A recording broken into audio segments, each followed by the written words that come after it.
Picture this. The journey ahead starts here together, and together we can build a brighter future.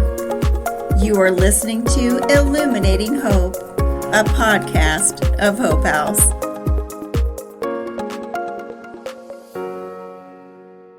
Welcome to Illuminating Hope. I'm your host, Tina Johnson. Today, I have the privilege of speaking with Sadi Geier, who is our youth prevention specialist. Hey, Sadi. Hello. It's nice to be here. I am so glad you're here, and I am so glad that you are the one that accepted the position for the youth prevention specialist. You are doing some awesome work here at Hope House for the youth in Eastern Jackson County. Talk to me a little bit about what you do with the youth, any kind of groups and workshops that you do. Sure. Thank you. It's been a lot of fun, and I can truly say that I've been able to just run with it and have a lot of fun. Typically, I do workshops in this format of 30-minute workshop and then 30 minutes of an activity. So I've done workshops on healthy relationships and leadership, workshops on emotional regulation, conflict resolution, different topics like that all play into a healthy relationship aspect. Recently, we picked up a new program that we're going to share with the youth of our community called In Their Shoes.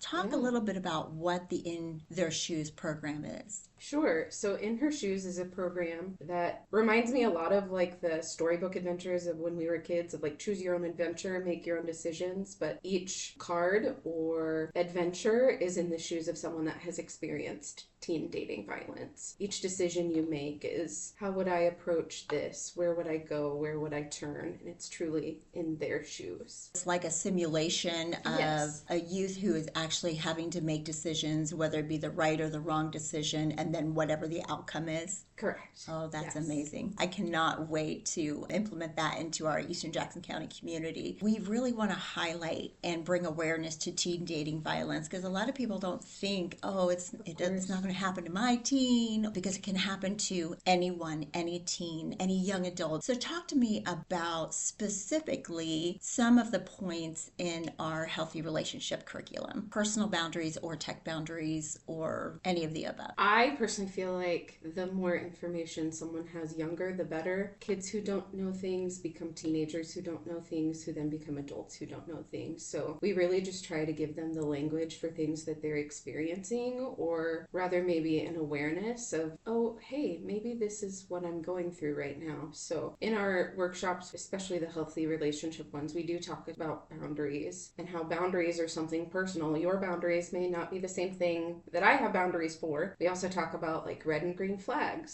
And same with boundaries. What is a red flag for you may not be a red flag for me. What is a green flag for me may not be a green flag for you. But it's up to them that they get to decide what those things are. We also talk about how those things exist, not just person-to-person level, but just as much in the games we play online with different chat rooms, as all the social media sites, because we know there's tons of those now, that those exist online just as much as they do offline. Sadie, you just dated yourself saying the word chat room.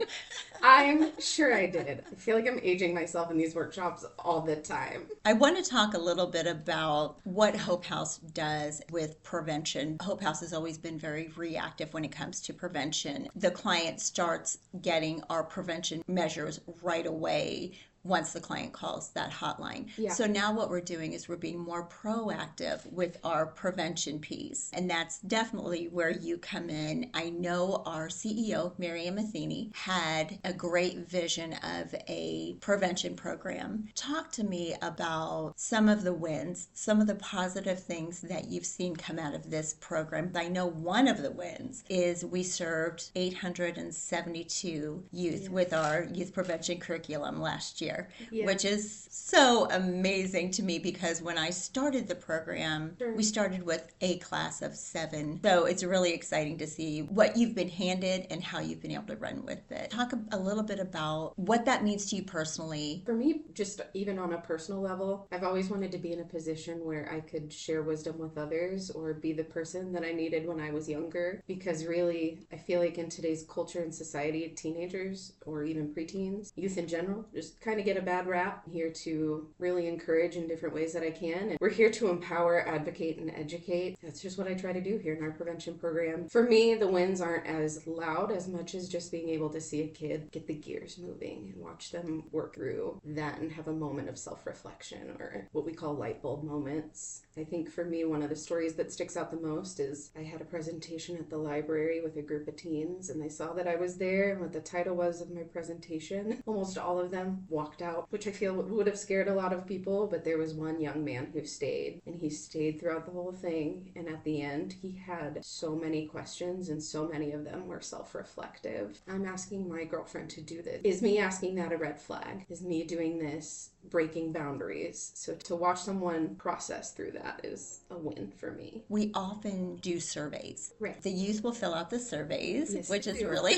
really fun to read some of those. Tell me about some of the comments that some of the youth have left on the surveys. So I get a range of different comments. Most of them will put like no or NA, but the ones that do involve something is usually, I had fun, or I had a great time, or I learned a lot. I've even had ones that have said, can you make it longer, include more information next time? Yes, I will. Excellent Yes. feedback. Anything else that we didn't cover you'd like to bring up? That's a great question. I could spend so much time talking about youth prevention all day long, but just really recognizing that prevention is such an integral key thing, and really just giving youth a voice to be able to express themselves and process through these big ideas means more than people could know.